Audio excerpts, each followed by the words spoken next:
Պարտատոմս տարեկան 10% եկամտաբերությամբ։ Հիմա սա բարձր է, թե ցածր։ Արդյոք արժե գնել, թե ոչ։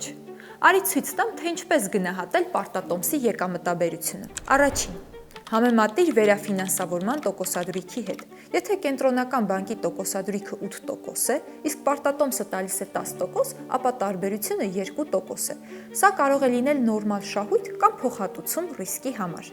Երկրորդ.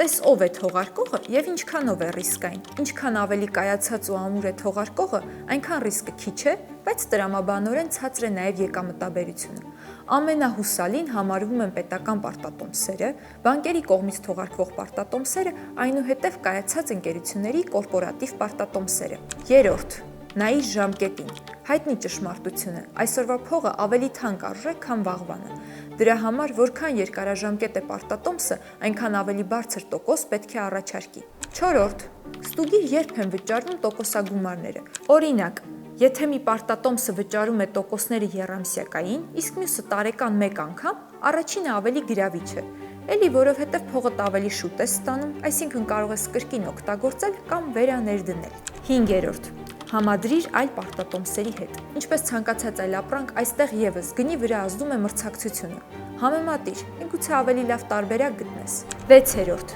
Հիշիր հարկային արտոնությունների մասին։ Հայաստանյան պարտատոմսերի տոկոսագումարներից եկամտային հարկ չի գանձվում, ինչը այդ պարտատոմսերը դարձնում է ավելի գրավիչ ներդրումային հնարավորություն։ Իսկ այս պահին հայկական շուկայում առկա պարտատոմսերը կարող ես տեսնել եւ գնել MyInvest-ում։ Հղումը մեկնաբանություններում։